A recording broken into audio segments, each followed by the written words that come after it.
وله يا حبيبي بتهوى العتاب وله يا طبيبي بتهوى العتاب ما كل راح السلام ما كل راح السلام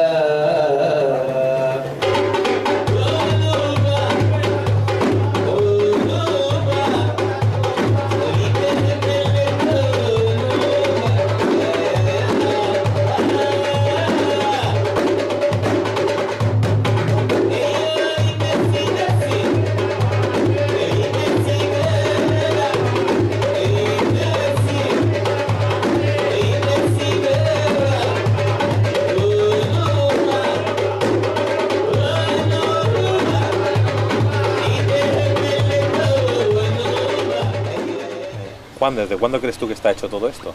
Bueno, Petra seguramente es muy antigua. No los grandes edificios, estos que son de la época de Cristo, sino el origen de Petra yo creo que se remonta a la época de los sumerios. De hecho, toda la península del Sinaí eran las tierras del dios Sin, que era el dios de la luna y de los cálculos de los sumerios. Y toda esa zona de influencia que conectaba el Golfo Pérsico o Golfo Arábigo con el Mediterráneo estaba bajo su gestión. Entonces es muy probable que, según las tablas cuneiformes de los sumerios, las cronologías de los reyes y de sus gobernantes llegan hasta los dioses, incluido este dios Sin, y eso nos lleva a tiempos de leyenda, hace pues 100 y pico mil años o 200 y pico mil años. Igual no vamos tan atrás, pero los historiadores nos hablan de las rutas comerciales ya hace 35 o 40 mil años, y es probable que Petra, siendo lo que es y lo que era un centro lleno de vida en medio del desierto, protegido por montañas con varios manantiales que daban agua suficiente para un grupo nutrido de gente, estuviera ya en activo hace esos 40.000 años y fuera un centro de poder, fuera un centro sagrado, no solo de peregrinación. Un centro de poder o un centro sagrado es aquel que te permite acercarte a la totalidad de tu ser, y eso es lo que hacía Petra y continúa haciendo en la actualidad. Yo sé más o menos que sobre esa zona de todo lo que era el Sáhara, tanto de un lado como del otro, decían que antiguamente era un vergel. ¿No se construiría esto cuando fue un vergel? Es probable. También, hablando de cronologías, los egipcios tienen allí en los templos, en Abidos creo que es, hay un pasillo donde en un lado están los reyes hasta la dinastía Cero, y luego a partir de la dinastía Cero hacia atrás es el tiempo de los dioses, muy parecido a las tablillas cuneiformes de los sumerios. En esas tablillas cuneiformes y en esos jeroglíficos en Egipto, en la época de los dioses, en tiempos pretéritos, en tiempos antes de las leyendas, antes del diluvio, explican que la Tierra era bastante diferente. Probablemente la Tierra no tenía la inclinación que tiene ahora de 23 grados y pico, que es la que provoca la precesión de los equinoccios, que es un desfase con respecto del eje de la Tierra, con respecto del plano de rotación.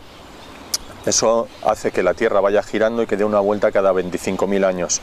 Antes de producirse esta inclinación, la Tierra tenía un clima constante, y eso hacía que en esta franja, en la franja de Sinaí, de Egipto, del Sáhara, el clima fuera continuo, templado, y eso propiciaba bosques y una vegetación exuberante todo el año.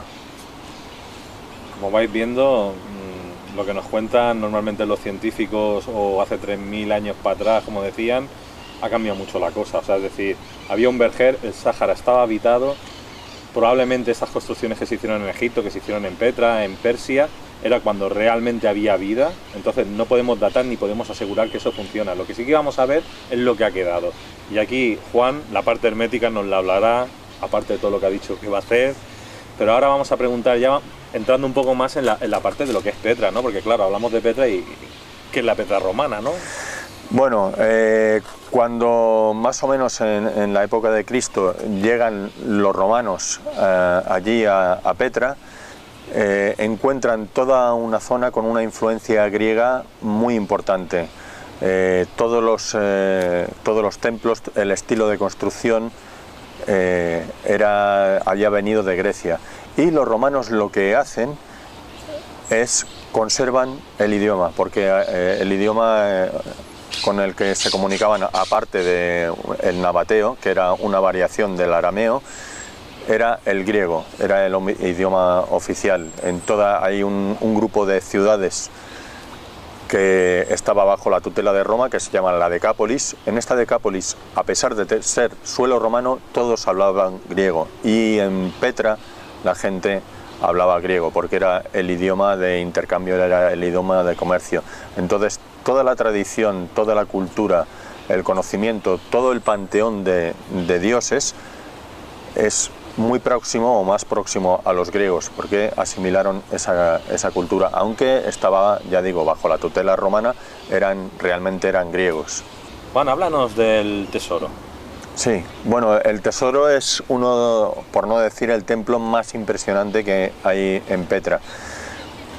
Después de un camino que se adentra en el cañón durante 1,5 kilómetros, ya he dicho que las paredes del cañón en el punto más estrecho son 2,5 metros y en el punto más alto 100 y pico metros, de repente se abre en un espacio, en una especie de plaza, y te encuentras de frente una fachada de unos 60 metros de alto, tallado en roca y con 4 columnas y una serie de deidades protectoras.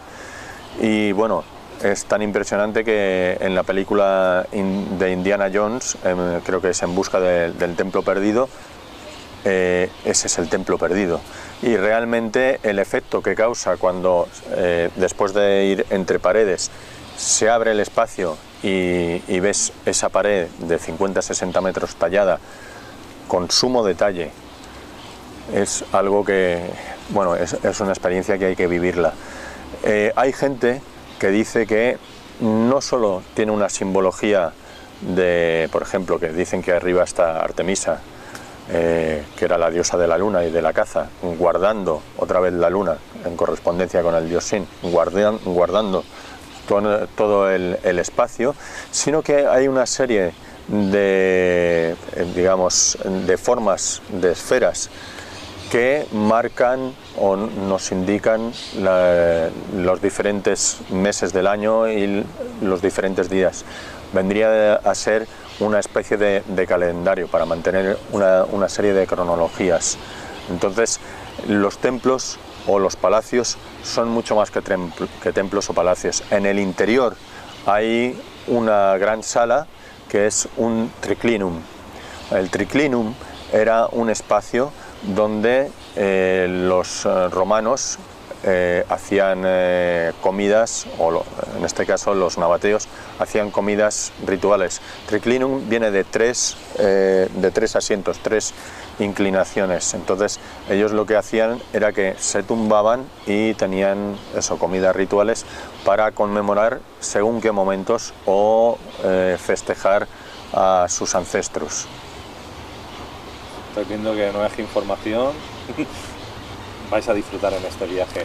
Ahora, Juan, antes has estado hablando que íbamos por encima del cañón. Sí. Explícanos un poco más qué podemos encontrarnos por ahí.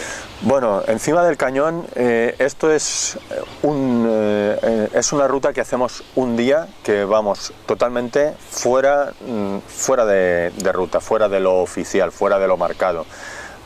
Actualmente en Petra hay una serie de líneas, hay un circuito y no se puede salir del circuito a no ser que tú conozcas algo y le digas a tu guía que quieres ir a tal sitio, pero normalmente es un pez que se muerde la cola. Para conocer eso tendrías que haber ido antes de que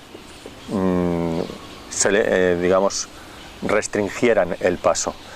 Entonces yo tuve la suerte de haber ido antes y conocí un montón de sitios. Conocí ese paso que hay tallado en las rocas por encima del Sikh, que va siguiendo el recorrido del Sikh, que lleva a una serie de templos, lleva a una escalera, podríamos llamar escalera iniciática. Está tallada de una forma, digamos, muy llamativa, que nos recuerda la estructura en la que están tallados los pequeños templos más antiguos, estos templos que decía que como mínimo tienen unos 30 y pico mil años, que son anteriores al último diluvio. Estos templos tienen una piedra central, una más baja y otra más alta a los lados de la piedra central, y esta escalera está tallada de esta manera. Esta, digamos, tiene una parte que sobresale, una parte que está hendida, y luego hay una parte que representaría este monolito. Y luego esto nos lleva a un aljibe.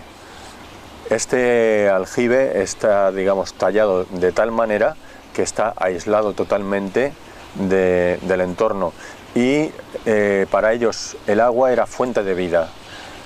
Entonces podemos decir que este aljibe no solo es un aljibe, sino que era un punto muy importante, un punto sagrado que generaba vida. Tanto es así que por los lugares que rodean este aljibe donde caía el agua había pequeñas hornacinas, pequeñas cavidades talladas con estos monolitos, con la deidad de Petra. La deidad de Petra se llamaba Tushara. Es una piedra a la que a veces le tallaban los ojos y una boca para poder comunicarse con él. Al lado, siguiendo esta ruta, hay una gran bola, un gran domo de piedra que tiene una pequeña puerta, y aquí volvemos a conectar otra vez con los egipcios, con las puertas mágicas, con las puertas sagradas, las puertas espirituales. Son puertas que en principio no tienen ninguna función, porque digamos, entran un palmo en la roca y no te llevan a ninguna parte físicamente. Lo que ocurre es que si tú sabes cómo activar el lugar y cómo conectar ahí, la puerta te transporta a otro espacio, a otro tiempo, a otro momento, a otra sensación o a otra parte de tu ser que normalmente es muy difícil de alcanzar. Y esos lugares estaban ahí propiciando eso, una entrada a un segmento de la conciencia que normalmente queda fuera de nuestro alcance. Ahí vamos a poder llegar a ese lugar, a ese segmento de nuestra conciencia. Siguiendo esa ruta, un poco más adelante, hay un templo que le llaman el Templo del Águila.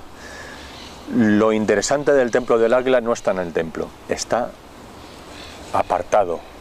A la vista del templo es una burbuja volcánica que está totalmente encarada a ese templo y que tiene el tamaño de una persona y que te permite sentarte dentro con las piernas cruzadas en posición de sastre o con las piernas cruzadas simplemente y meditar. El efecto que tiene ese lugar es realmente sorprendente, porque fuera igual necesitas chaqueta porque hace algo de brisa, o cuando tú te metes ahí sientes calor, y lo más notable es que cualquier conversación que haya en ese valle, aunque esté a 50, a 100 metros y lo hagan susurrando, tú la oyes perfectamente. Es un amplificador. No solo es un amplificador de sonido, sino que es un amplificador de sensaciones, de conciencia. Estar ahí, bueno, es como si cogieran tu campo energético, lo armonizaran, lo reestructurasen, y luego cuando salimos de ahí vamos a un lugar que ha sido tallado en la roca. Es una cueva que está tallada en voladizo sobre el acantilado y está orientada exactamente al solsticio de invierno, a la época en la que nosotros nos acercamos a Petra. Y en ese lugar vamos a hacer una meditación final, bueno, final de ese día, que realmente bueno, es como un baño de afecto, un baño de conciencia, un baño de armonía y de bienestar. Y esto lo hacemos el grupo. La cueva, digamos, no es que sea muy amplia, pero siempre que hemos ido, hemos cabido todos. Y hemos cabido bien. Y bueno, realmente lo que se consigue entre el lugar la gente del grupo y las meditaciones es algo muy entrañable, algo que realmente, bueno, te cambia por dentro. Estáis viendo que estamos hablando de una parte muy hermética, muy interesante, que poco a poco iremos descubriendo por el camino. Claro que estamos hablando de Egipto, estamos comunicándonos la parte persa, la parte de Egipto, ese conocimiento antiguo, pero ahora ya llegado a este punto vamos a deciros, vamos a ir a Egipto también con Juan, que también tiene una parte que explicar en Egipto. También Eso queremos ir a Tailandia. Sí, y Estar más atentos. sitios saldrán. Van a salir más sitios, pero esto es como algo, vamos a decir, puntero, porque aquí hay una parte hermética que sí que hay que descubrir. Y ya habéis visto que Juan tiene ese conocimiento. Ahora vamos a seguir con esta temática, el Templo de los Leones. Sí, el Templo de los Leones, sí. El Templo de los Leones está en camino de otro templo muy grande que se llama el monasterio, que está alineado con el solsticio de invierno. El Templo de los Leones queda casi desapercibido, está un poquito fuera del camino. Es un templo pequeño que está dedicado a la diosa de Petra y está relacionado con la estrella Canopus. La estrella Canopus era una estrella sumamente importante para estas gentes porque está justo en la línea del horizonte, rozándolo, y marca exactamente el sur. Es una estrella que guiaba a las caravanas, era, digamos, la estrella de referencia para el comercio, y por lo tanto Petra, que era una ciudad eminentemente comercial, aparte de ser una ciudad sagrada, era una ciudad muy comercial, era una estrella que a ella le traía buena aventura, buena suerte, le traía abundancia.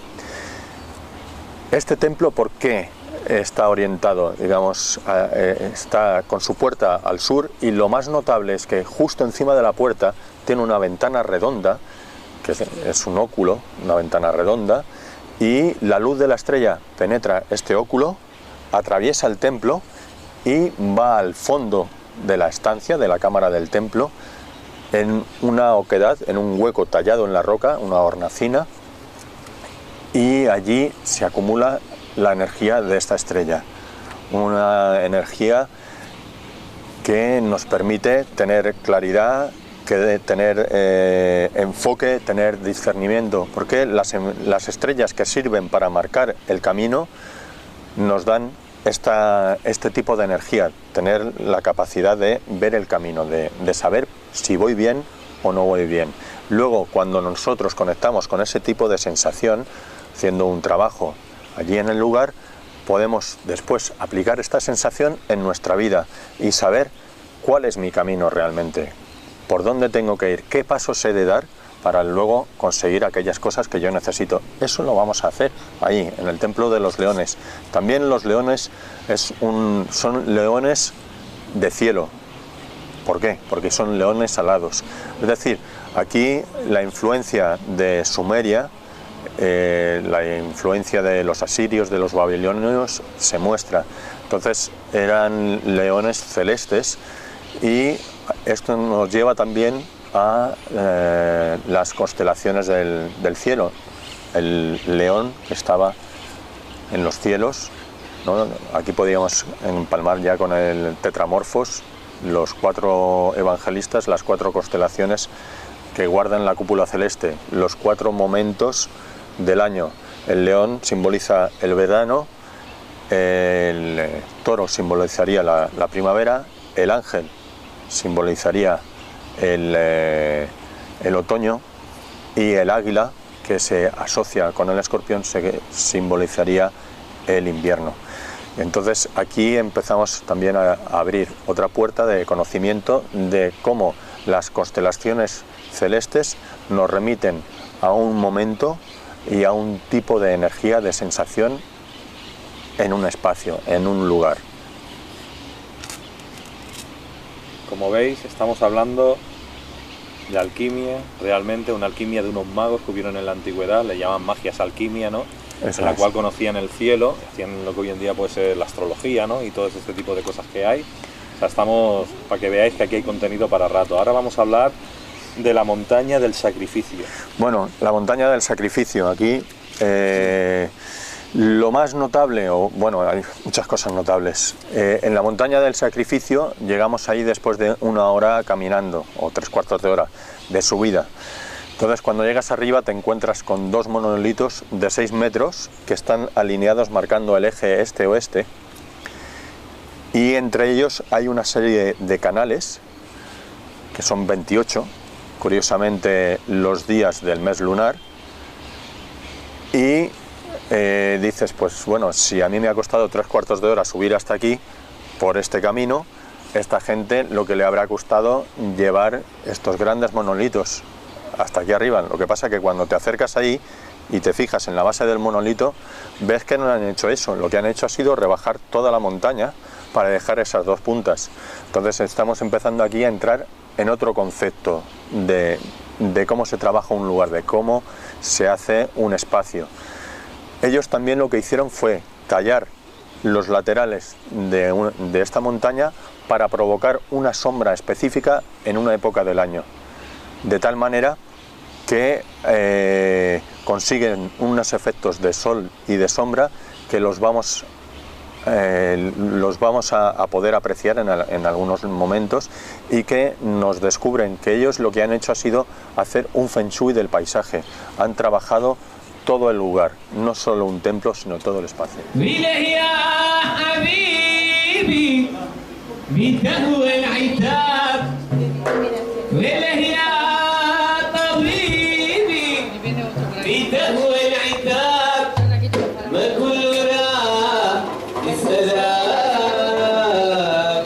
السلام